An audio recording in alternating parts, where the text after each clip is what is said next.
The Empty Room by Wanderer D. Chapter 20. Guys, we're nearing the end of this adventure.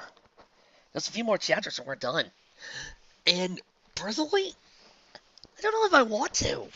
This has been a pretty dang good adventure so far, and I kind of want to end. Well, a lot of good things have to come to an end once in a while, so here we go. Let's do this. Princess! Twilight sparkled and nuzzled her newly discovered mother's cheek with her muzzle. Please, wake up! Please! Please, Mom! The anger seared as it left her body, and the one voice in the world, no, the universe, that mattered called for her once more. Slowly, her eyes opened, intent on focusing on the violet of her long-lost daughter.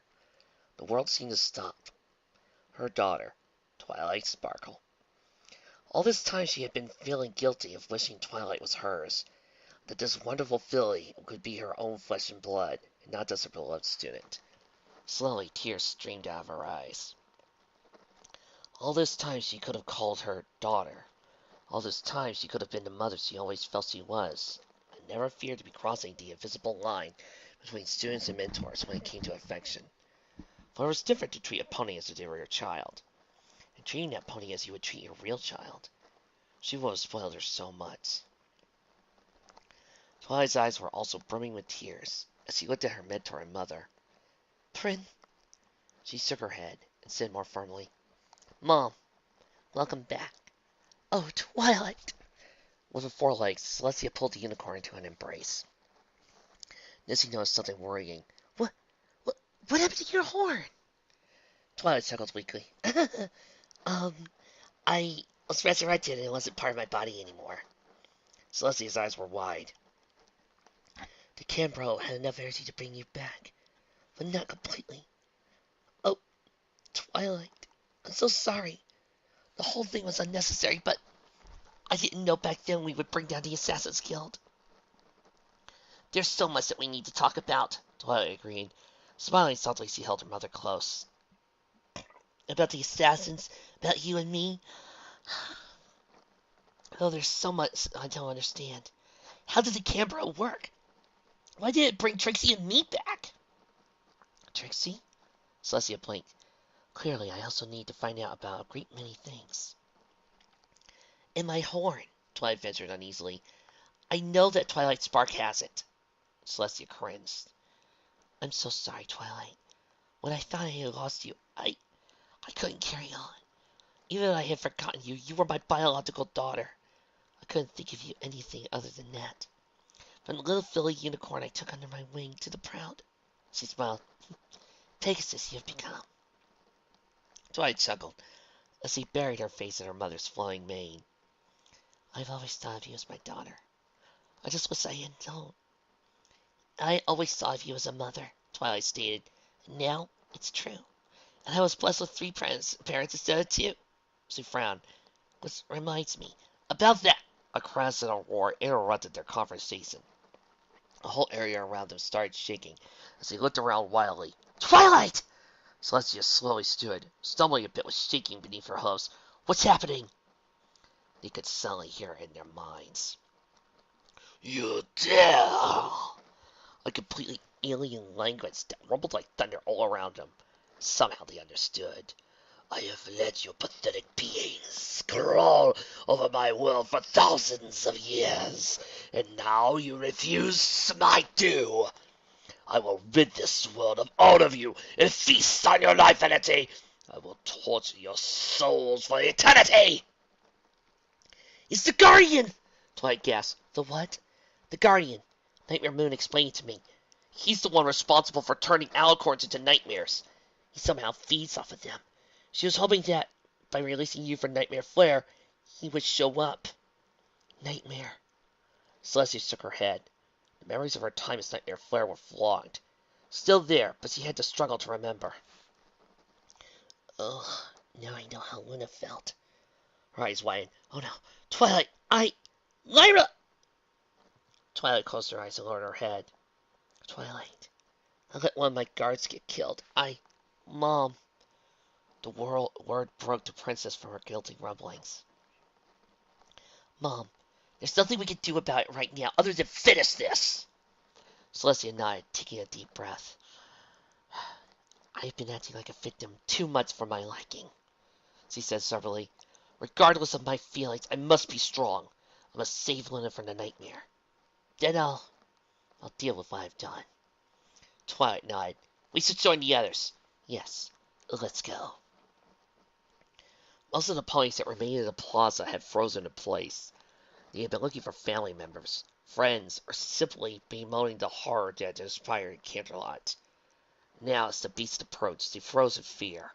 A few screaming out here or there, while the more cowardly and evil ponies had abandoned their rest of fate. The four alicorns observed the surroundings with interest. Clearly, they had never seen a city before. One of them, Winter, watched as Nightmare Moon drifted down and landed in a street a few feet in front of her, while several other ponies gathered around the black alicorn. The action seemed to snap the frozen crowds out of their stupor, and soon the plaza was a cacophony of confused shouts and screams from panicked ponies trying to flee the area. However, this was nothing more than white noise now, all but lost in the background as the fire stared at the new arrival. Winter narrowed her eyes as he took in Nightmare Moon's form. As he glanced at the black alicorn's cutie mark. You are not Luna. Who are you? Nightmare Moon. The black alicorn smirked and nodded slightly. It has been close to 2,000 years since you four were destroyed. The world has changed a great deal. Another alicorn, with a green mane, yellow coat, and single white daffodil cutie mark gasped. 2,000 years? A rusty red alicorn, with a brown leaf for a cutie mark, glanced around the semi-destroyed plaza. It has changed indeed. Structures such as these did not exist when we ruled the 4 stations. We have missed so much. The last unicorn, a cyan blue with a thundercloud cutie mark, lamented. She looked at the others. It was several centuries since I saw you last, Winter. The white alicorn nodded, with the electric blue mane and ice crystal cutie mark arched an eyebrow. Moon, Soren asked after a moment. Are these alicorns for real? Nightmare Moon sighed. Yes. Well, the great and powerful Trixie is at least grateful you have a plan, Trixie said, her customary idealism covering up her shock. Because trying to win this fight without one would be a bad idea. Nightmare Moon fell silent for an uncomfortable amount of time. As the immediacy of her previous comment faded, Trixie coughed. You do have a plan, right? The alicorn's wings slumped. No, I really did not expect this to happen. Nightmare Moon! A voice called out. All the ponies turned to look at Celestia as she slowly made her way towards them, with Twilight Sparkle supporting her. The Sun Princess's majesty was severely dimmed by her dull, limp mane. Behind her, Shade helped Big Mac come toward them, while Twilight Spark levitated Applejack. Cinnamon, Daisy Sprout, Fluttershy, Golden Cross, Papercraft, and the Cutie Mark Crusaders also approached them from the other side. Did I suddenly start reading an Arcade Striker fic? Abandoning the relative safety of distance in favor of being closer to the family. Nightmare Moon shook her head dismissively. Now's not the best time to argue, dear sister, she said, glancing up at the Guardian, who watched silently, all 6 tiny eyes shining malevolently. We have bigger issues to deal with. Celestia's eyes were hard. My sister is falling, Nightmare Moon interrupted as she looked up at the 2 twilights. Her gaze went to the purple Pegasus. I see you haven't been able to get your horn back, my niece. Twilight shook her head, while Spark took a nervous step back. Celestia, you changed, Zimmer said, looking at the princess in awe. Sorry I didn't get to stay longer, and... She was interrupted as the air around them thickened with energy. Every pony gasped. All ponies save Celestia and Nightmare Moon failing to their knees as if the weight of the world were slowly crushing them. What are you doing? Spring demanded. She and her sisters looked with anger at the Guardian. The voice of the Guardian echoed in her mind. We don't need distractions. This respite has lasted long enough. Celestia! Nightmare Moon shouted, her horn already aglow as energy gathered around her. The Princess of the Sun was equally fast, as the pressure around them exploded. A shimmering dome of white light and darkness formed around the group of ponies. Outside the protective dome, all sounds died immediately. It took several seconds for the princesses to decide it was safe to lower the dome. The group stared in horror that awaited them behind the dissipating spell that had protected them. The guards who had been helping was injured stood frozen in place, along with the ponies they had been trying to help, and even the few remaining ponies trying to flee the plaza. All of them turned to stone. The whole city dulled, taking a grayish hue under the skies, and there was an unsettling feeling of something lurking just outside the perception. What happened to them? Missy stammered out. Are they frozen? Like when a basilisk or a cockatoo stares at you? Farsight asked fearfully. They... Celestia choked. Nightmare Moon growled. They're dead. Nightmare, as he whipped around to glare at the Guardian, as the behemoth hissed in mirth. You killed them! Why, my little nightmare, the Guardian chuckled, his words a hissing threat. You seem to have developed a soft spot for these useless beings. Silence! The Black Alicorn barked, drawing a disbelieving stare from Celestia. I'll tear you to pieces! You won't be alone, Trixie proclaimed, standing next to the Nightmare, albeit looking more than a bit nervous. Trixie shall lend you her aid. You have us, Soren added, as Misty and even Gilda, who had been checking up on Rainbow Dash, nodded their assent. On me as well, Jade said, marching forward, her eyes assessing the 4 alicorns and the Guardian. Her voice drew a gasp from several of the ponies, who turned to stare at the assassin as though she had grown another head.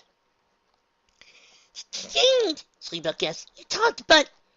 Don't forget me, Twilight Spark interrupted, not looking at them, but varying to center her attention on the Guardian. I have a good deal of pent-up aggression to get rid of. And you have me as well, Nightmare Moon, Celestia finally said, walking out to stand to the next to the Nightmare, the Sun Princess's mane already returning to its wavy glory. As he stood strong and firm as he glared at the Guardian, there is much to discuss between us, but there are more circumstances to deal with right now. I want to take a moment to say I love it when a story or a movie or an anime get near to the end and the final bad guys are right there standing before them and the heroes start lining up as they proceed to talk about how they're ready to take down an all-out brawl. I love moments like these. If you really want to get me into your story, into the final battle, just have to do that. I will be all over it! Nightmare Moon smiled at her sister and eyed the behemoth before them. Well, with you as well, Moon, Jade added. The monster's snake-like being hissed, and its eyes glowed brighter. The 4 alicorns that had risen from the ashes of the Guardian's shadow chimera howled in pain as their bodies were racked by a malevolent energy. Slowly, their legs elongated, and their faces shifted slightly longer. Their eyes turned reptilian as the rest of their bodies grew to a stature similar to that of Celestia and Nightmare Moon. We will see how far you get, the Guardian hissed angrily. With a wave of his several arms, the ponies were blasted by an invisible force as Nightmare and Celestia Moon struggled in the powerful telekinetic grasp of the creature's powerful magic. Alicorns watched in horror as their friends and family and allies were flung into the city. Go, kill them! The snake-like monster ordered the 4 new nightmares, who shot in the air and flew in different directions. Let's just go, reptile! Nightmare Moon ordered. Guardian, stop this now or we will put a stop to you! Celestia's voice joined her sister's. Guardian's monstrous form rumbled with confident laughter, its amusement sending a chill down the alicorns' backs. Gilda stared at the dome of gray energy that covered all of Canterlot, then sighed as her eyes drifted down to the sighing Pegasus beside her. She had managed to fight the force of the Guardian's throw, and had quickly caught the unicorn Pegasus, flying down into the city to hide and recuperate inside one of the evacuated buildings. They had ended up in, from what Gilda could tell, some sort of office building. Wooden desks sat buried in papers and blazoned with various company logos. She had dressed into a large office on ground level, with a large window that overlooked the street. The air was thick with dust, as if the building had been abandoned for several years, despite the fact that it had only been mere hours since everybody had left. The Guardian's magic was strange. It left her feathers tingling and muscles tense. There was a prevailing sense of wrongness in the air. It was only the sight of the pony beside her that kept Gilda from giving in the urge to fly away. "Really, Des? You get me in the worst kinds of trouble." The Griffin chuckled, her claw carefully brushing aside the chromatic mane so she could look at the Pegasus' face. "I haven't seen you pass out like this since we went bar hopping with Junior Flyers. That was so cool." Her chuckle slowly died until all was quiet again. "Why did you tell me to go away, Des?" "You could have asked me for help. I've learned a lot since I got kicked out of Ponyville. Don't get me wrong, I'm still too cool for your lame-o pony friends." She glanced down at the calmly breathing Pegasus. "Not that you're awake to appreciate it right now." She looked out the window to the streets outside.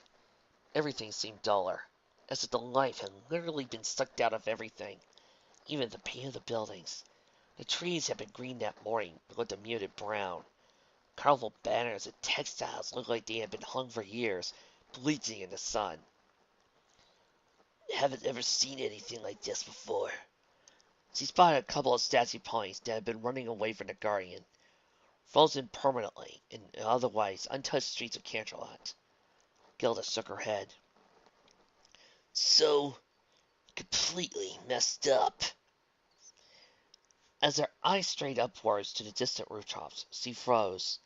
Fall was flying low, searching the streets carefully. Gilda carefully slid back further into the office, just in case. She watched from the shadows as the alicorn flew past. After a few tense moments of eerie silence, she risked another look. No sign of the rusty red alicorn. She sighed. "You know, Dash, I would really like to start over again. What we talked about earlier got to me in a big way. So much I couldn't just leave you. I had to help." She laid down next to the Pegasus. "Das, thank you for saving me and forgiving me. I was a wreck after I left Ponyville. Took me months to realize why I was acting like that. Then even longer to come to grips with it. In fact, you were now out of reach. That all changed with that crazy Kung Fu Pegasus bringing the letter. She still had to beat me up to take it, but... Des, I..." Gilda stopped and looked at the still unconscious Pegasus. She slowly lowered her head until she was able to nuzzle the Pegasus sadly. "I wish I was cool enough to say it," she finally said, sliding to simply lie there. The air rushing around her, Trixie tried with all her might to hold on to her beloved hat, keep whipping about in the wind. She could see the ground rapidly approaching. She wasn't merely going to hit it. No, first, she was going to smash it to the side of the building. Then, a broken body would tumble into the street below. Or perhaps she would hit it hard enough that her corpse would slide down and leave a bloody smear down the building. Either way, she had to find a way to quickly change her fate, and fast. Complicating matters was the fact that she wasn't alone. The Earth Pony's screams were distracting her. Applejack was following along with her, screaming her lungs out as he kicked her hooves wildly. She couldn't blame the Earth Pony. After all, she seldom had her hooves off the ground. However, "Applejack! Oh, horse eyeballs, Celestia Diamond! Applejack!" The farmer looked over her eyes wide with fear. The apple farmer looked over at her, eyes wild with fear. We'll be fine. The great powerful Trixie won't let anything happen to either of us. Earthplane managed to grab hold of Trixie and shook her wildly. And Glacy haven't noticed. We're about to crash! Trixie sighed in exasperation and pointed towards her horn. The blue-coated mare simply blinked at her. Hey! Blue energy gathered around her horn, and suddenly, a dense mattress appeared on the wall of the building. Both mares crashed into it with an oof! The force of the impact decreased considerably. It was still painful and disoriented as they bounced off of it. But Trixie quickly spotted something else to use. Nevertheless, a stray car in the street turned into a mattress right under them as they landed on top of it in a heap. A mattress? Oh, wow, mattress! Applejack groaned. The blue unicorn simply shrugged. They're comfy. Slowly, the pair crawled off the mattress and stared around them. The architecture of Canterlot proper was very different from that of the castle. Celestia's home was, and had always been, designed to reflect the magic and might of the Alcorn goddess. Spires, careful curves, perfect white walls, the almost random coloration of turrets. The city, on the other hand, was a mixture of styles. The many decades it had taken to build it, having brought within them plenty of varied architectural visions. Although none of the buildings could be mistaken for quaint, the structures were mostly masonry. Several sections of the city itself were defined by buildings in them. What in tarnation? Applejack growled as he stared up at the buildings. Trixie looked around. The tall buildings, ornamentations, stonework, complex designs, arches. I see that Neo-Gothic is not your style. Neo-Gothic? The apple farmer asked. Why all these buildings look so creepy? Trixie merely huffed a response, taken aback by the farm boy's apparent ignorance. Just look at the play of light and shadow, the intricate stonework, the magnificent gargoyles. Look at how these buildings seem to reach for the heavens themselves, as if trying to grasp Celestia sun itself. How can you possibly call Masterworks creepy? Applejack gave him a kiss and a deadpan look, as Trixie panted from her outburst. Thank you, does that answer the question, Sugar Cream? Trixie looked away, mumbling something rather crude under her breath. Well, we should get going, Applejack said, stretching her legs with a slight grimace. I think I saw some point follow a few blocks down from here on the way down. She pointed towards the east. Sure, Trixie sighed. She started walking, but stopped when she heard a pained moan and a muffled thump. She looked back behind, and her eyes widened. Applejack! She ran towards mare, leaning down to look at her. Damn it!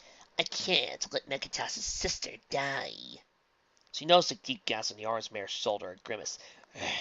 How could Trixie have missed that? I don't know, Sugar Cube. But if it makes you feel better, I forgot about myself. Spark healed it a bit before we all went flying. How could you forget about something like that?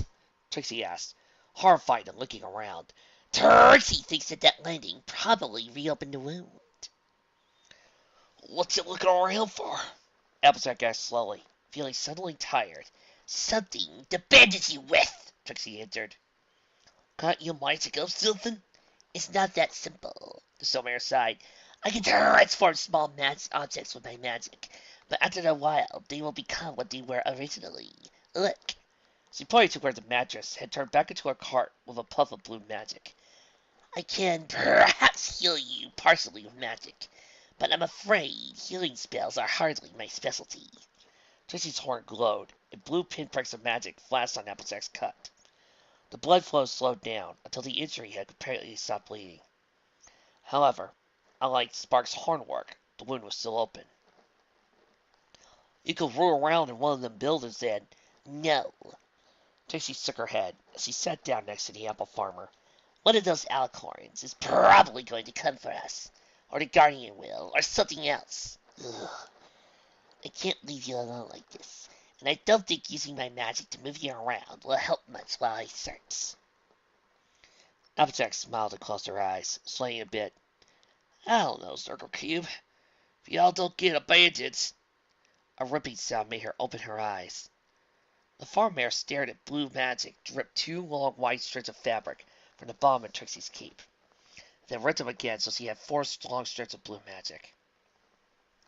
Carefully, the unicorn levitated Applejack just off the ground, then started bandaging her shoulder. The farmer couldn't stop staring as the soft blue material firmly wrapped around her wound until it had been bandaged completely. Trixie, she looked from her shoulder to the unicorn. Your cape! Considerably shorter cape barely even covered her flank anymore, but the unicorn shook her head. It's fine, but here, let me help you up. The orange mare kept silent as Trixie accepted some of her weight. They started walking slowly towards the east again, Applejack favoring her healthy foreleg and only using the injured one to keep balance.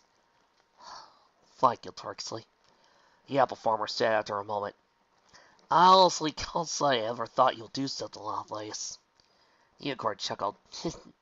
The great and powerful Trixie! What's new would never have done this. She went down the street, a bit sadly. The great and powerful Trixie was quite a bit of an idiot, but I'm just Trixie right now. Nothing great and powerful about me at the moment. I was like, I know how I treated you and the others, Trixie interrupted, and you weren't the first, or the last. After Ponyville, I kept doing it. I thought I had to, even more so than before. When I did it to you and your friends, I did it as part of the show. I never stopped to think how I might be hurting ponies doing it. After the Ursa Minor, it was to prove to any pony I could beat them in anything. If I could, maybe I really could do all I said I could. Why, what made you change? Applejack asked softly, nosing the pain looked into Somare's eyes. Twilight sparkle, Trixie said. At first, she added quickly, when Applejack raised her eyebrow. Just a little. She found me a few months after Ponyville. I was about to try and challenge her to combat, but she brought my cape, hat, notes, and books with her. She said she had read some of them. She smiled softly. That's our Twilight, all right. She seemed to be impressed with my magical technique. I couldn't stay angry at her, at least not to her face. We talked for some time. We parted on favorable terms. Although I still saw her as my rival. When I found the Guardian, I thought it could make me more powerful than ever. That I could go back to Ponyville and, I don't know, challenge Twilight to a friendly match or something. And how would you go about doing that? Applejack asked, raising an eyebrow. Oh, I'm sure we would have found a way, Trixie said after a moment. I mean, there are formal challenges for titles and such. We could have devised a series of complicated tests of skill to find out which one of us is the most talented and powerful, only to eventually realize we are always almost equal in power. The apple farmer laughed. Sugar Cube, you really think you could have matched Twilight taste for taste and not even win? Of course, Trixie snorted. I would have won some, and maybe lost some. Applejack chuckled and shook her head. Well, that was before Trixie knew that Princess Twilight was an alicorn. The Showmare added defensively. Besides, she said, her tone more sober. The Guardian killed me. Trixie shook her head as she thought back to it. Funny how that monster was more helpful to me than any pony ever was. I knew that the only pony that could help me was Twilight. So I got a kid to etch a small rune on my wagon and used my magic to get to Ponyville. She noticed Applejack, who had slowed down, and he started walking again. Why does he say the Guardian did you a favor? The farmer asked after a moment of silence. Trixie! I was alone. I had no pony to show off to, no pony to talk to. I only had time to think of my way in. She looked down, a rosy tinge on her cheeks. That's when I met Big Macintosh. I was wondering how that happened, Applejack said. Big Mac was very helpful, just by being there. He was all that Trixie was not. He was kind, he was humble, he listened, he offered to help without expecting any recompense. Applejack smiled as the unicorn talked about her brother. I never met any pony like him. Under other circumstances, I might have thought he was simple, but he's considerate and careful. He never rushed, and Trixie called, he's pretty nice to look at. Whoa there, Sally, Applejack said, giving the unicorn a glare of mock anger. That's my brother you're talking about. He's amazing, Trixie replied with a smirk, was melted into a warm smile as her eyes looked at something beyond Applejack. And I never want to be away from him. Ever. She looked away. Thanks to him, I was able to make it this far without despairing. I was able to face my family. Discovered how much I had missed because I was an obnoxious brat. The apple farmer took a breath. She had seen how much her brother had cared for Trixie. And this mare standing in front of her was not the unicorn whom she had honestly hated. This Trixie was likable, genuine, and Trixie was any judge of character, being completely honest. I can tell my brother loves you, Trixie, she said officially. For the life of me, I can't figure out why, till now. She leaned a bit more against his sisterly in a fashion. I can't rightly say that I think things will work out, or we'll even survive this. But for now, and as long as you don't raise your hood for romancing against Bob King, I welcome you to the Apple family. Trixie stopped to stare at the orange mare, eyes shining healthily. Yet her part was a bit reserved, looking to the apple farmer to see if this was any sort of joke. Applejack smiled through the scrutiny and had to hold back her own tears when the silent mare choked on a laugh, her eyes becoming watery. Thank you, Applejack. Calling Angel a sugar cube? All my friends do. The orange mare smiled. Now come on, we need to find the others. He watched his silence for a time, eyes searching for any clue as to the whereabouts of her friends. Trixie noticed that the apple farmer had a distant look in her eyes. Something bothering you, AJ? Orange Mare started, but then looked at Blue Unicorn. I just come to grips with everything that's been happening. You mean the Guardian? Everything! Applejack exclaimed. The Guardian I could deal with. It's just a Big Nasty. But we've taken down Big Nasties before. He's just a mile bigger than usual. Airplane shook her head. No. It's everything else that's bothering me. Till that dog came back to life. And now she's Princess Celestia's daughter. I always did think that mare was acting like a filly trying to impress her mama every time she panicked about the princess visiting or when she was late with her report. She shook her head. It's a bit much to take. One of my closest friends was forced away from her mother when they were together. Now they're new. Trixie was silent for a moment. I saw what happened. How much Celestia hated doing what she had to protect Twilight. She sighed.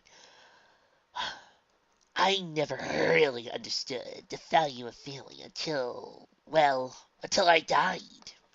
Before that, it was all about myself, my dreams, how far I would get with doing what I wanted. I left my parents behind after a nasty fight with my dad. I just concentrated on being the great and powerful Trixie, she sighed. I never imagined the pain my family went through after I left, or how worried they were for me. The tears teared up a bit.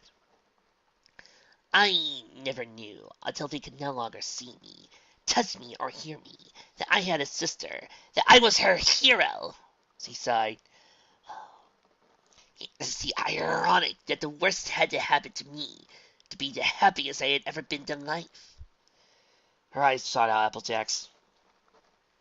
I know that Twilight must be hurting horribly from her parents' death, that she must be confused and scared regarding what will happen to her now. But I hope that she will get some respite, knowing that things could come out of this. Applejack smiled noddingly. I'll hear her. She looked up, her eyes shining with fear. Sugar Cube, we gotta hide, as well as them acorns. Trixie blinked and looked around widely. There! She pointed to an open doorway. Hurry! Both mares galloped as quickly as they could, the earth ponies wincing every time her forehoof made contact with the street, as pain shifted to her bandaged shoulder. He dove through the doorway just as the alicorn turned their way. The pair did their best to hide under a large dinner table, barely registered what they had run into a restaurant. He didn't dare to breathe, looking at the doorway and expecting to see a resurrected goddess step into the building, hunting after them. After a tense moment with nothing happening, they exhaled in relief. That is, until the wall was blown apart, revealing amongst the falling debris the form of an amber-red alicorn, eyes glowing with malice. A vicious, twisted smile spread across Fall's face as he looked at the two ponies. You two are so dead. Gilda shifted uncomfortably on the floor, keeping an eye on the still unconscious Pegasus. Rainbow Dash was showing no signs of recovery, and was starting to worry the Griffin. Just how long are you going to be out, Dash? She asked after several minutes of waiting. Don't quit on me now, you dork. It's the worst possible time. She sighed, looking out the window at the desolate streets. At least there had been no sign of the alicorn for a little while now. She glanced down at the Pegasus. So, she looked away. Like you told me earlier. Sisters, huh? A self-deprecating chuckle escaped her beak. Well, you told me that.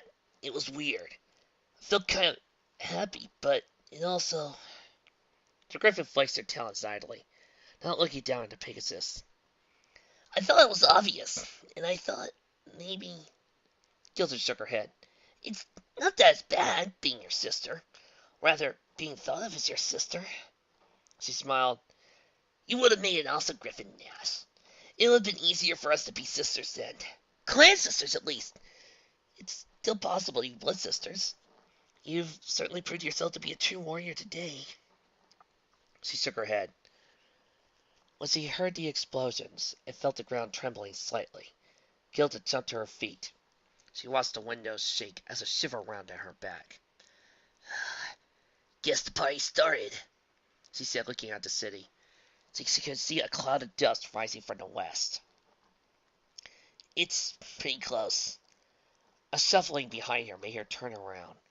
Golden eyes met rose-colored eyes as Rainbow Dash looked over her silently. Dash! Gilda quickly made her way to the Pegasus. You're okay! She hugged the mare tightly. Don't you ever scare me like that again! Hey, Gilda. The mare Rainbow Dash grinned. I'm just glad I managed to see your hide. The Griffin snorted. I could have handled it myself. Yeah, right. Hey, I'm just glad you're alive, Gilda said nonchalantly, her eyes betraying worry. Hey, I'm okay, the Pegasus said, weakly punching Gilda's arm with her hoof.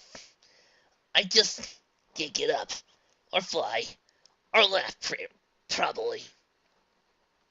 Gilda blinked. How do you know you can't laugh? I just have a feeling it'll really hurt.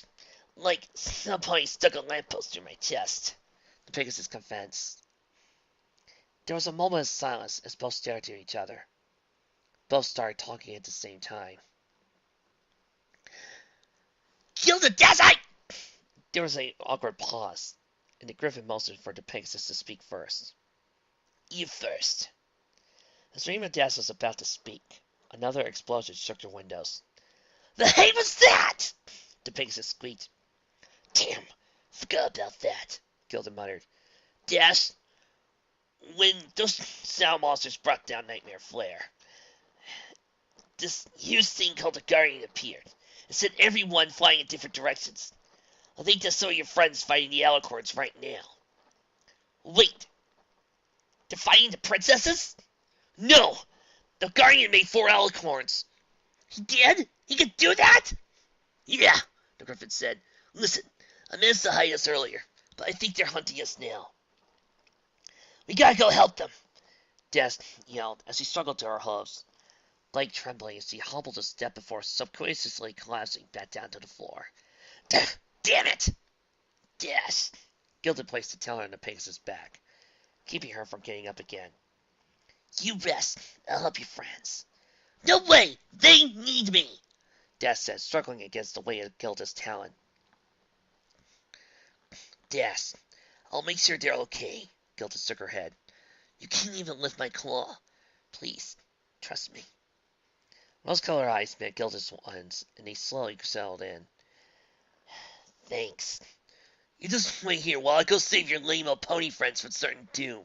She quipped. You ain't gonna do me any good rushing and getting yourself hurt more. Rainbow Dash chuckled weakly. I'll be there 10 seconds flat. Just you wait. I'll be counting. Gilda Griffin replied, smiling as she made her way to the door. Gilda? Yeah. Rainbow looked at the Griffin in the eye. I know that a sister isn't exactly what you wanted. Dash. No, the Pegasus interrupted. Let me finish, Gilda. I was awake for a while. I heard what you said.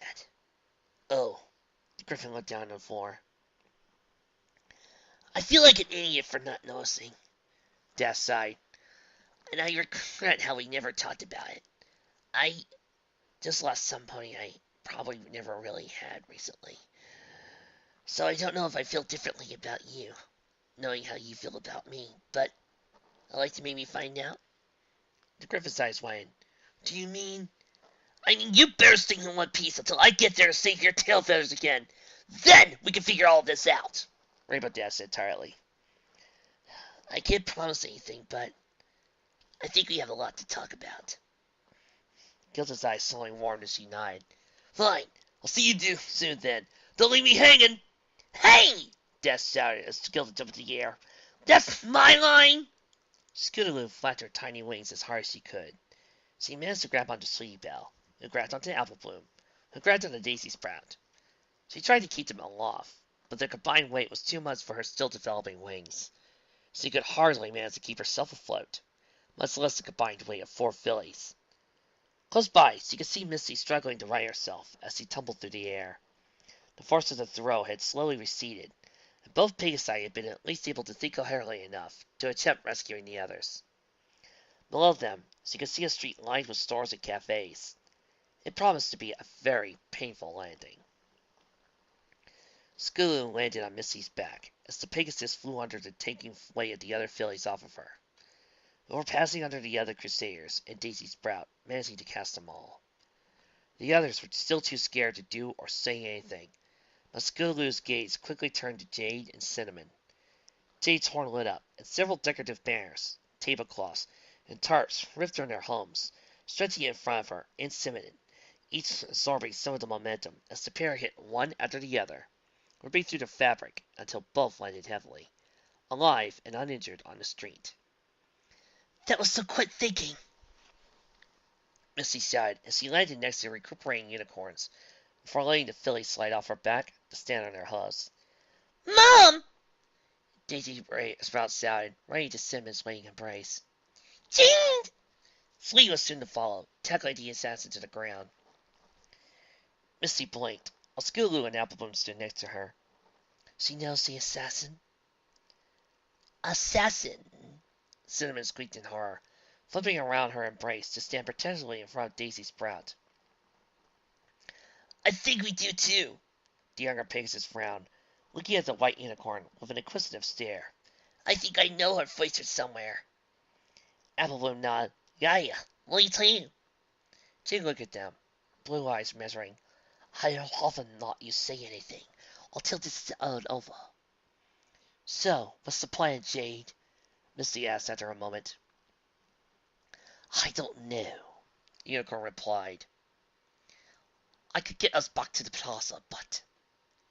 She paused to look at the fillies and the trembling Cinnamon. I'm not sure that's the safest place for all of you to be. My husband is there, Cinnamon said, her voice a bit shaky. I don't think I can stay behind. And we all came away here to find you and the others, Scootaloo added. How can't I hire? Applebloom exclaimed nervously. I'll need to find out where my sister and brother are. You may not get a chance, the voice said, drawing the group's attention into the air, where a white alicorn, covered in a frosty sheen, hovered silently, looking down at them. If you have something to say, it might be best you do it now, while you can. A collective shiver ran down the spines of all present. Winter's eyes never wavered. Her tone never turned angry. She seemed, if anything, indifferent towards them. But there was something about the intensity of her gaze that put every pony on edge. "Come to do the Guardian's bidding," Jade asked, eyebrow arching. "I am here of my own accord, I assure you," the Unicorn replied. "As for the Guardian, our interests have coalesced in this instant." "It's not as if he couldn't erase you at a moment's notice," Misty quipped from where she stood next to Cinnamon, Skulu, and Applebloom, and Daisy Sprout, as the fire placed herself between the Unicorn and the rest. Winter looked at her. "It doesn't matter, as long as I do what I want." "Sweetie, go and take a song with the Cinnamon and the others," Jade said, taking a couple steps forward. She was soon joined by Misty, who stood at attention next to her. The assassin didn't look at the Pegasus, keeping her eyes focused on the Unicorn before them. "Are you in fighting condition?" "I'm well enough," the Pegasus replied, eyeing the Unicorn angrily. "I have a lot of frustrations to work out anyways. Besides, I can't just let you go at it alone." Unicorn nodded, her eyes not leaving the Unicorn as she slowly landed a few feet in front of them. The tension grew as the pair faced Winter. "There are ways to kill an Unicorn." "Oh, sure there are. Sometimes you need to sneak up on them, or have a power boost from love energy. And that's basically it. Or be a very, very powerful unicorn. And make sure that the other pony is holding back." "What?" "I don't let a Wharf affect my views of Celestia and Luna.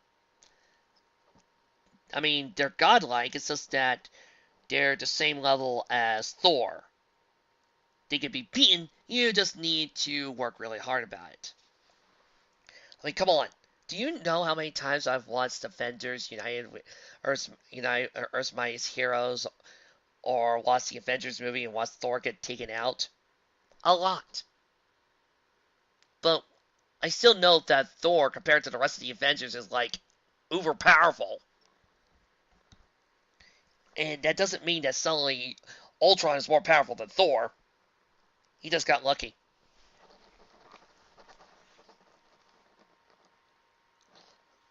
"But none of them are easy or even a guarantee. This helps some of my tricks work." "Things have changed indeed. If a Pegasus and a Unicorn think they can stand up to my power all alone," the Unicorn nodded, "if you lay down and surrender, I will quickly freeze you to death. It will be a most beautiful end." "Oh, please. Like we would simply give up. We're Wonder!" Misty coughed, looking down at the uniform, then at the Unicorn. "I mean, I'm a Shadowbolt, and she's an assassin. We don't give up." Winter narrowed her eyes. "Shadowbolt?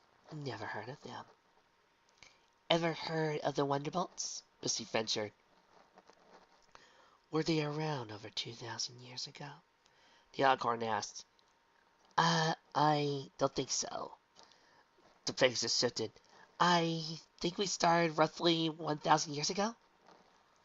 "Well then, I wasn't around, was I?" Winter tilted her head, ice blue mane leaving a trail of snow behind. "Why would I know some of the relatively new group of Pegasi?" "Oh, sorry?" Misty shifted uncomfortably. "Don't be," the Unicorn assured her. "I was in deep slumber inside an infinite void where there was no heat, no sound or light. It was bliss." "Uh-huh!"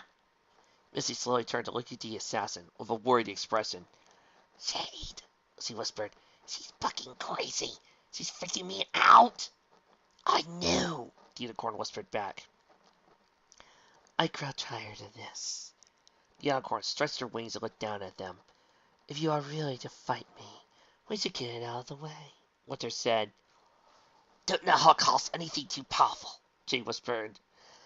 "If she got a small power to interrupt her, no matter what, small spells we can dodge. We're both fast enough." Got it! The Pegasus whispered back.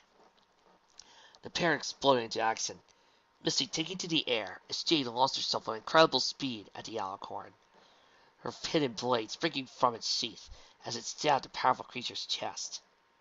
Winter did not move, but as soon as Jade was within striking distance, the unicorn felt a blast of cold smash against her. Grinding her teeth, she ignored the sudden pain in muscles and lunged forth, until her blade clasped with an invisible shield. When frost started to immediately creep up her blade, Jade kicked it back over the shield, rolling away and gasping for air. Looking in horror from the spear of the almost invisible ice that encased the alicorn to the frozen blade on her hoof, it had been close. Her eyes went to the Pegasus as Misty performed a fiery stunt overhead, dragging flames behind her as she struck the shield herself. The Pegasus screamed as her forepaws were suddenly encased in ice crystals. It was only Jade's quick thinking that saved her. She was grabbed by the unicorn's magic and yanked away before the frost could reach her muscles. Winter did not move to counter. She just looked down. Are you ready to surrender? You have no chance of defeating me. Jade gritted her teeth under her mask. Her shield is too strong for me to break on my own. She muttered under her breath. Misty, I have an idea. Winter watched silently as the two ponies whispered to each other. Her eyes turned to the other unicorn and the 4 fillies with her. Will you surrender now or depart painlessly? She asked the group. You! Leave him alone! Cinnamon shouted, stepping forward to shield the fillies. We've done nothing to you! The alicorn ignored her, igniting her horn as she formed a large icicle above her, flying from a flaming ice spear at the mare. Cinnamon's eyes widened as the ice spear flew towards them with incredible speed. She barely managed to shout in horror before the spear mashed into a shield right in front of them. How? Winter blinked, feeling like she had missed something. A sudden whitening in the eyes of her targets alerted her to an impending attack. With a flash, several icy spears shot towards Jade, who weaved through them, easily pulling her hoof back, the metal of the blades flashing as the unicorn stabbed forth. Again, the tip barely got within a few inches away from the alicorn before it suddenly stopped as it countered the shield. The tip sunk into it, but both mares knew that Jade did not have enough strength to push it through. That was when the Pegasus flew into them, tackling the unicorn forward. The blade broke through as the unexpected force broke the alicorn's concentration, and it connected, although at an awkward angle, the sharp tip tracing a bright red arc over Winter's chest as the white alicorn staggered back in surprise. What? Her eyes flashed as her face contorted in anger. How dare you touch a goddess? With a sudden power, both Jade and Misty were in telekinetic clutch of the now enraged alicorn. With an angry shout, Winter threw Jade aside, laying her straight at a jewelry store. The unicorn smashed through a window and into several counters inside, smashing into them painfully as the glass cut into her flank. She crashed against the far wall of the store, where another, larger counter collapsed on top of her. The alicorn then turned toward Misty, and with a flash of her horn, started using her to bat objects out of the street. Trash cans, tables, windows. The Pegasus' body was used to break or smash anything the alicorn set her eyes on. Winter laughed malevolently at the cries of pain from the Pegasus. Misty felt bones snap as her jaw smashed against something. She could feel it break, darkness swimming before her eyes. Winter continued to pummel her against any surface that looked solid enough. But every time she faded out, a jolt would wake her up to the pain. Oh, you are not escaping this particular little experience, little Pegasus. Winter growled. I am still punishing you. As if to prove her point, she slammed the Pegasus hard against the wall, holding her there, and putting more and more pressure on her. You made a mistake challenging me, Winter said, her eyes fixated on the former Wonderbolt. Had you accepted your fate, you would have been resisting now instead of suffering. Shaking her head, she flung the Pegasus like a rag doll toward the remaining ponies. Misty's body flopped limply as it rolled to a stop at Cinnamon's fate. The unicorn mare recoiled in horror. And now, the corrupted Alicorn grinned, to finish this task. Her head lowered her eyes as he took in each of them. This brings back memories.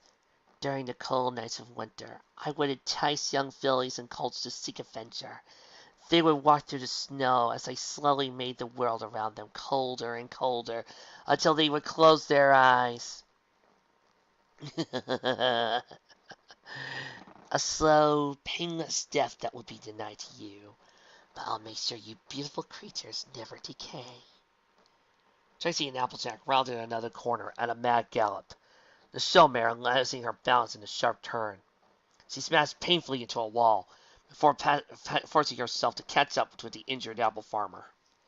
A second later, the same corner exploded to pieces, courtesy of a magical blast of Rarity from a madly cackling red alicorn. Kimmel! Kimmel! Fall shouted after them. Why the panic? Why run? You know there is no way of saving your sorry asses other than fighting. Trixie knows the way the obnoxious alicorn speaks. The showmare muttered through clenching teeth, following Applejack another building into an alley. Never mind her! Applejack gasped, wincing. Each time her host struck the ground, burning pinpricks of pain shot through her body. Just focus on running! It was then that the wall to their right exploded as the aforementioned alicorn burst through, just in front of them. Peekaboo! I see you! The two mares stumbled in surprise and fell face first into the ground. Fall tearfully shook out her mane, scattering bits of rock and debris all around her. Fantastic! You two are my bitches now! What is he talking about? Trixie growled. We are ponies, not dogs! Or wolves, Applejack asked. Trixie hates wolves, the showmare said, looking truly offended. She narrowed her eyes at Fall. Are you calling the great and powerful Trixie a wolf? Fall stopped laughing, simply stared down, dumbfounded. Insults must have changed a lot since I was last here, she murmured. Well, it don't matter. You're my bitches now, because I say so.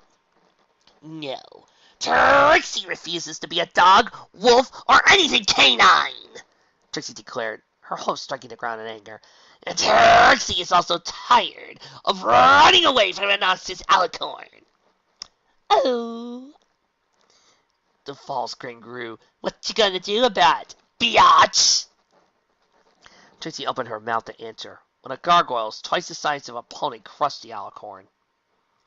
Well, Applejack coughed as he slowly, painfully stood up.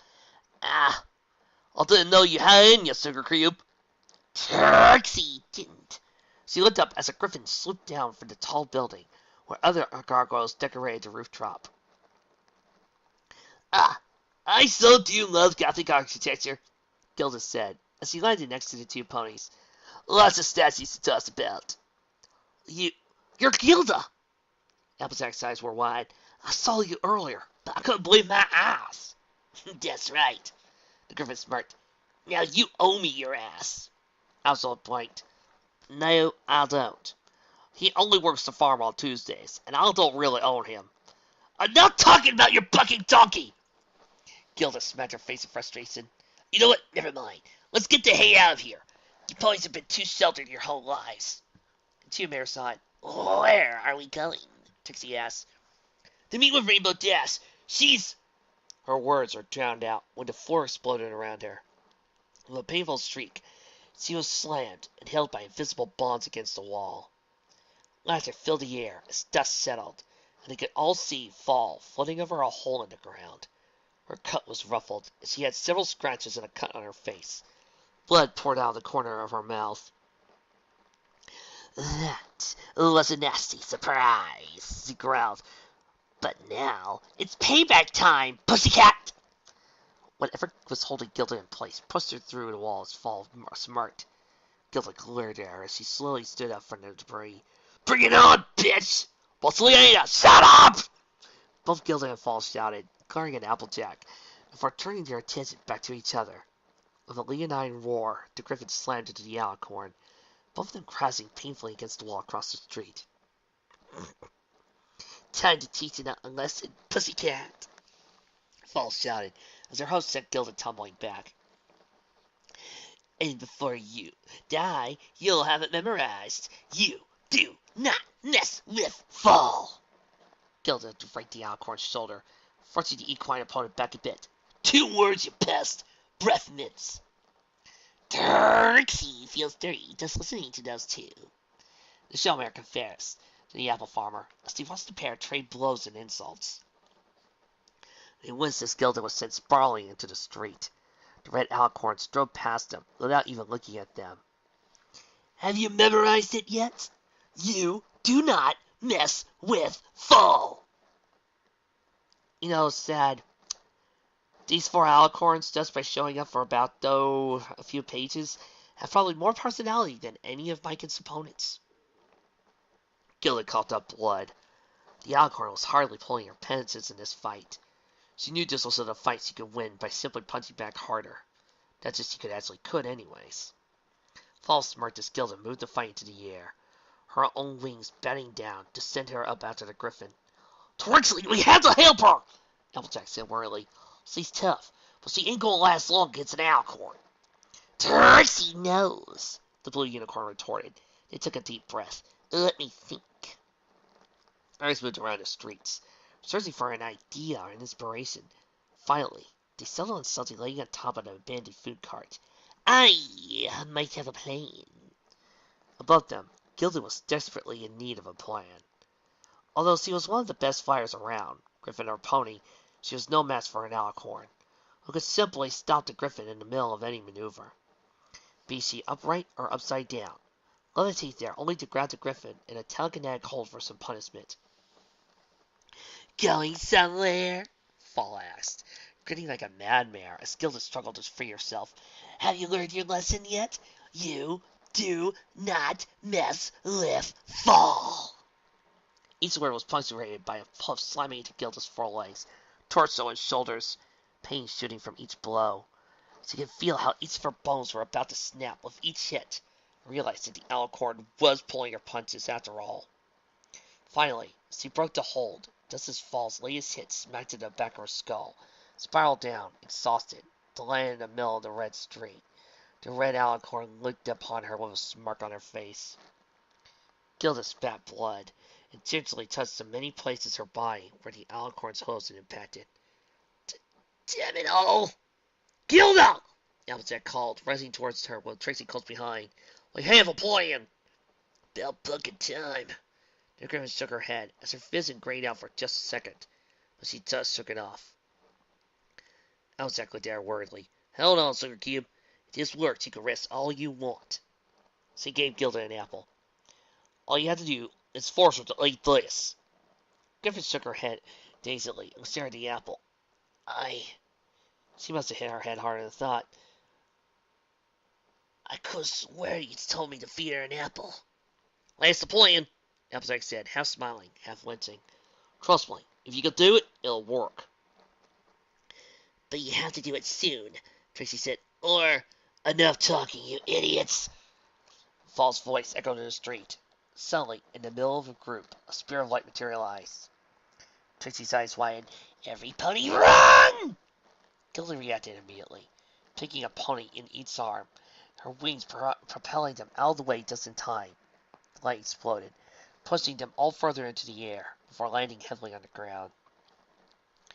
Trixie and Gilda looked at Applejack as the earth pony shouted in pain. Her shoulder wound finally opened again, and her leg hung uselessly at her side. She struggled, but couldn't get up at all. Are you coming up, kitty? Fall taunted. Or do I have to get ya? Gilda clutched the apple in her paws, her eyes focusing on it while she did the best to ignore the pounding in her head. Are you sure this will work? She asked Trixie. The mare nodded. Good. If I don't make it and you do. Tell Des I'm sorry I broke my promise. Gilda said as he jumped into the air once more. I'm coming for you, you useless bag of manure! The Alicorn grinned. Give me your best shot. Gilda's first swipe was vicious, her second less so. The Alicorn didn't even bat her wings. She simply dodged out of the way each time the griffin tried to land a hit, until, with a sigh, Fall took hold of Gilda's body with her magic. I'm getting tired of this canary, she said with a small frown. It was fun while you were well enough to put up more of a fight, but now... Fall grinned as her magic broke one of Gilda's hind legs with a dull crack. The griffin howled in pain, barely able to hold on to the apple.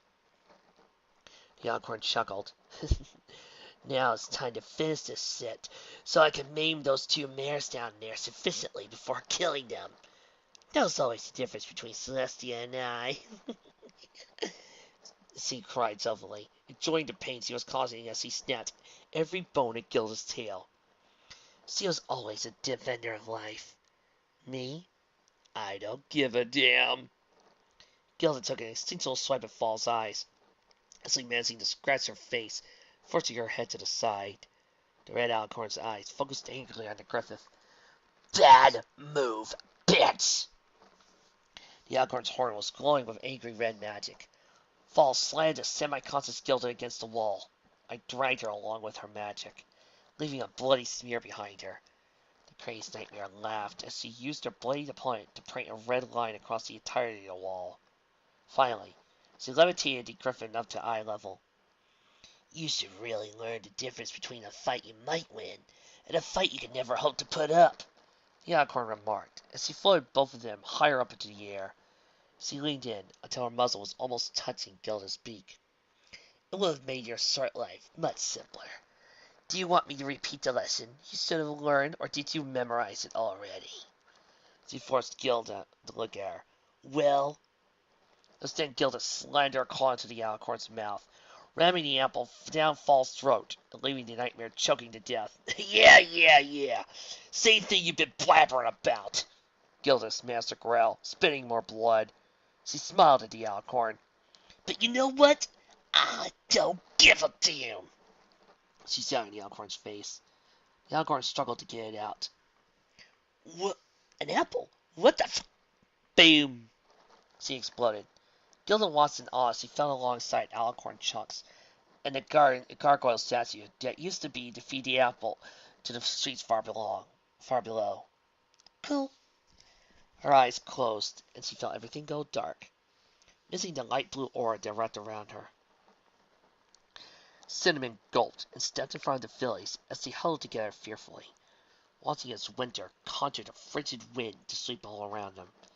The unicorn gritted her teeth, and she looked from the fallen form of Misty to the broken window the assassin had been thrown through. There hadn't been any way to escape, and rescue was unlikely. She turned to face the alicorn, with resolute look in her face. She would do what she could to protect him. Girls, she said softly, but loud enough to ensure they would hear, when Winter and I start fighting, you have to run away, okay? Mom! Daisy Sprout looked fearfully from one alicorn to her mother. Winter took a menacing step forward, but then stopped, startled as a line of red appeared on her cheek. Blood began to drip from the paper-thin cut. She turned around, dodging an almost invisible projectile that had been flying toward her eye. The object instead cut off a section of her mane, the clean cut flying to the ground. Her eyes flashed back to look at the store from whence she had thrown Jade, from where another miniature missile shot out. This time, the alicorn was ready, and the small object found a shield in its way, which didn't stop it.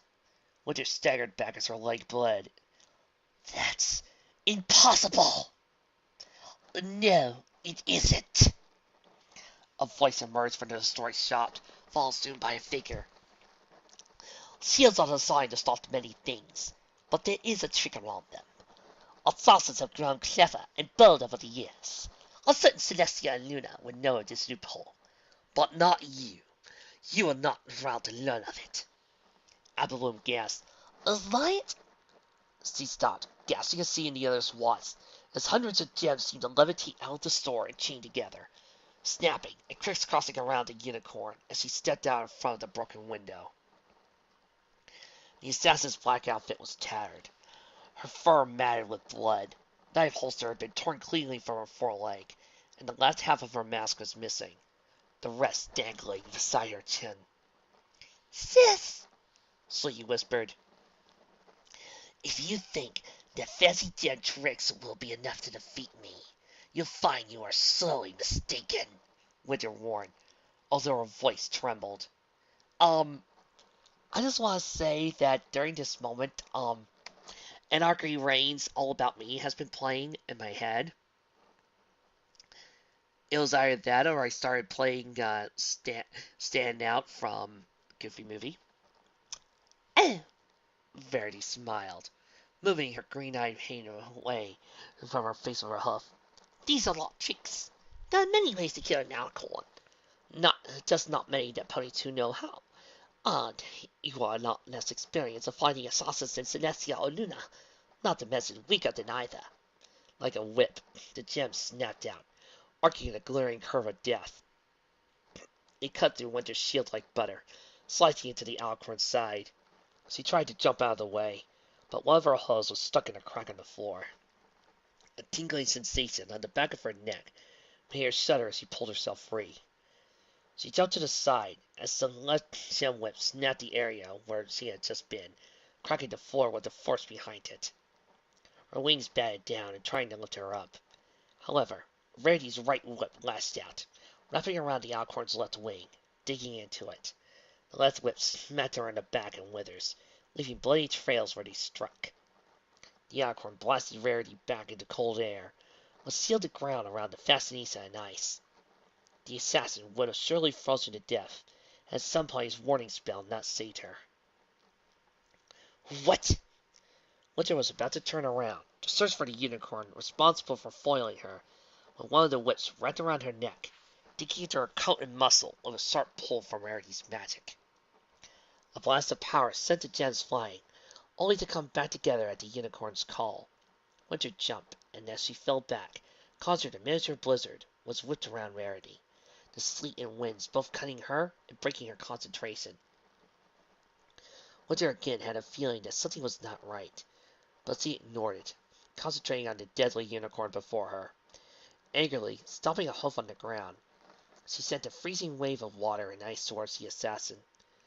Instead of retreating, as her numerous opponents in the past had, the white unicorn galloped towards the ice and jumped at the last second, letting the icy water pass below her, freezing everything.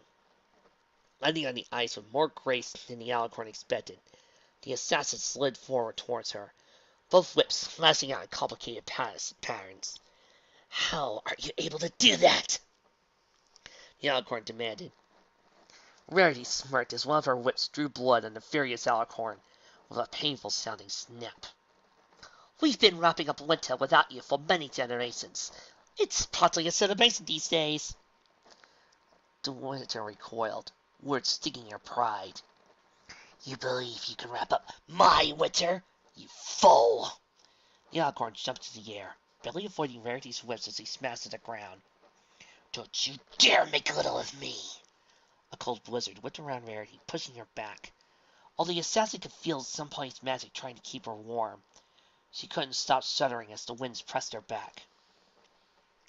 I am winter. I revel in the freezing air devoid of warmth. The alicorn shouted in anger. I will seep the heat out of your body until even the marrow in your bones is completely frozen. And for the first time, Rarity truly believed it. Her concentration broke as she sought to warm herself with magic. The gems clattered to the ice-covered floor as the assassin found her attempts to keep herself from freezing almost completely useless. Nightmare Winter grinned maniacally, her calm facade completely gone. Feel the cold sap away your will to live. Die knowing the folly it is to challenge a goddess!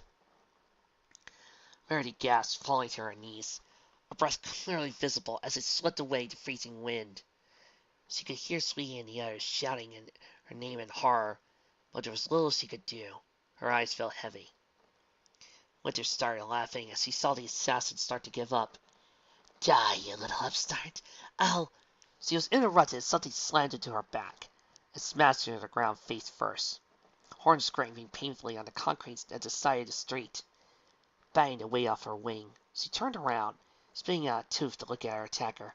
Impossible! She shouted as her eyes grew wide. Misty panted painfully. Her body, covered in blood and bruises, was still very much alive and standing out of only barely. I broke each of your bones! The unicorn struggled to get up. How did you? Her eyes dived to the small group of fillies and one adult unicorn. You! But how? She felt a shiver as she saw the eyes of the ponies widening in surprise and horror, as most of the group turned away in anticipation. Whimpered her head around at just that, just in time to see Rarity's hoof, and felt in a gem-made dagger plunged into her chest and through her heart. Rarity stared into Winter's eyes as the shock and anger slowly faded, leaving behind sad, ice-blue eyes. Thank you, Winter whispered to the unicorn, as polluted energy seemed to evaporate around her, and her body returned to its original shape. It's good to see you little ponies to have come so far without us. She coughed and looked at the assassin with hard eyes. Bring that bastard down. Rarity nodded solidly. I'm sorry. Don't be. My time has been done for a while. Finish it. Winter closed her eyes as her horn flashed. The assassin hesitated before closing her eyes. Her horn lit anew as magic as the gems embedded inside the unicorn tore through her in all directions. What was left of Winter's body fell to the floor before Rarity's hooves. You know, I used to say that Rarity's most baddest moment was that one time she stopped a freaking meteor with a whole bunch of gems. I was mistaken. This is Rarity's baddest moment. Awesome. Misty's breathing slowed as Cinnamon ran up to her. Her horn alight as she cast a simple healing spell. Rarity sighed, her hoof going into a small pocket in her uniform that had somehow survived Winter's attack. Pulling out a small purple spear, the small object glowed in time with the unicorn's magic, and slowly began changing color into jade green as Rarity's hair shifted back to her usual pure purple hue. As she dispelled a spell that kept her hair green, she slumped down with a sigh. She was suddenly mobbed by Sweetie, Scootaloo, and Applebloom. The latter two were crying in both horror and disbelief. Sis, are you okay? She heard Sweetie ask as she hugged the filly's back. For now, Sweetie. We're okay, she whispered, closing her eyes as the fillies cried into her coat and mane. Something cold landed on her nose as she opened her eyes. Small specks of wavy fluff snow fell all around them as the remains of winter slowly dispersed into the wind. Hey, that's no fair. We didn't get something artsy for Fall's death. That was horrible, Scootaloo said, barely able to stop shaking. And gory. How did you do that? Sweetie asked in awe. I didn't think anything could break through an unicorn shield. Rarity gave her sister an odd look. If you infuse the gems with an air vacuum spell, it activates upon touching the shield and sucks the magic into the gem. In other words, you send it through the shield, but you're not breaking it, really. The mouse sister knew who you were this whole time, Applebloom asked. Not until very recently. The unicorn chuckled as she stood and looked at Misty, who was struggling to stand. Cinnamon and Daisy Sprout were also helping the Pegasus as best they could, but the injuries were still fresh, as she could barely keep her balance. We have to go back. The others might be fighting these monsters too, and the princesses will be fighting the Guardian, the Fasten Designer / Assassin said, after giving them a moment to collect themselves. The former Wonderbolt nodded, her legs shaking, but her eyes steady. Cinnamon, however, looked a bit dubious. But what about? She motioned to the fillies. Rarity cringed but sighed. They have to come with us, and east to the plaza. While we are in the air, I must look around a little. Everything here is surrounded by the Guardian's magic. I doubt they could make it out, even if they reached the edge. But, Cinnamon shifted uncomfortably. She was a mother, not a warrior. The Guardian. I know. Rarity sighed. I don't want to bring them, but can't you feel it? Whatever the Guardian did to Catalan, it wasn't just to make it look abandoned and decrepit. There's something lurking here. It feels as if the city itself is waiting to pounce on us. She closed her eyes and took a deep breath before looking at the worried mother. Cinnamon, I'd rather Sweetie and the others were near us, just in case. The mare looked at her own daughter. Mom, Trixie will be there, Daisy Brown said. She'll protect us. Releasing a long breath, Cinnamon nodding slowly. With a tiny smile, let's go find your sister. Rarity nodded. This way. We'll come through Old Town. Rainbow Dash slowly stood up. Her whole body ached. She couldn't help but wonder if she'd broken anything. Taking a deep breath, the Cyan Pegasus slowly walked out toward the door. She needed the rest, the urgency of her friend's need, the fact that Silence was starting to freak out, were good enough excuses to get her going.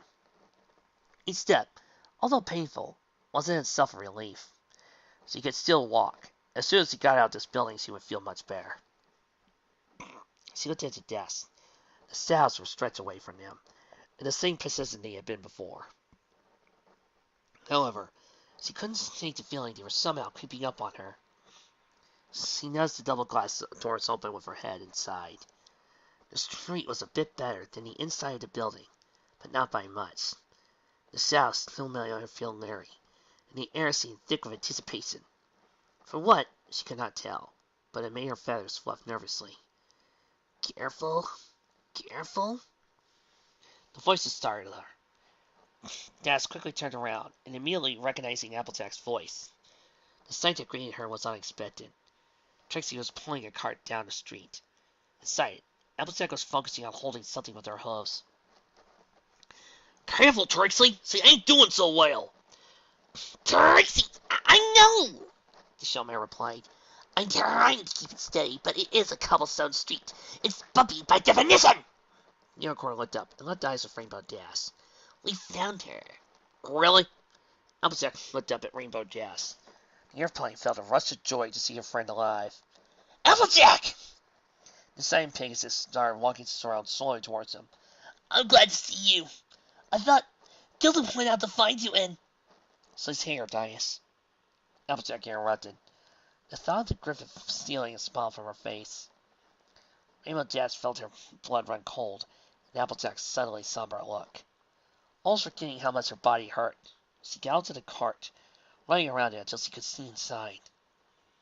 Oh, Nightmare Moon, help us, Dash whispered higher. Shouldn't that be? Celestia, help us? Gilda coughed up blood, but somehow managed to smile. Gilda, what the heck did you do? Pegasus asked, carefully nuzzling the griffin. Ouch. Rainbow Dash immediately stopped nuzzling her. Sorry. Dash, I'm glad to see you again. She trailed off. Her breathing stopped for a few seconds as she seemed to stare past the Pegasus. With a slow shake of her head, she focused back on Rainbow Dash. Dashie, I would be honored if you would. Anything, Gilda. The Cyan Mare looked carefully at Applejack's place as the airplane and the unicorn stepped away to give the pair room. Dashie. Gilda's silence slowly came up as she was holding a Pegasus' front hoof. Rainbow bit back a sob, the strain evident in her friend's body. She could barely feel any strength in the deadly talons. She was losing her. Dashie, Gilda repeated softly, her eyes warming as she looked up at the Pegasus. You're beautiful. I want you to be my sister.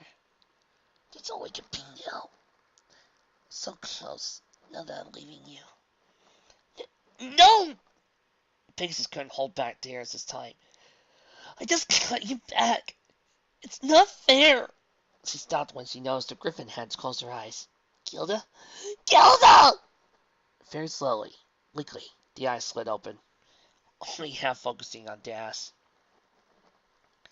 Geez, Dashie, you didn't have to be so loud. I'm sorry. Dash slowly held the griffin tighter, but Gilda did not protest.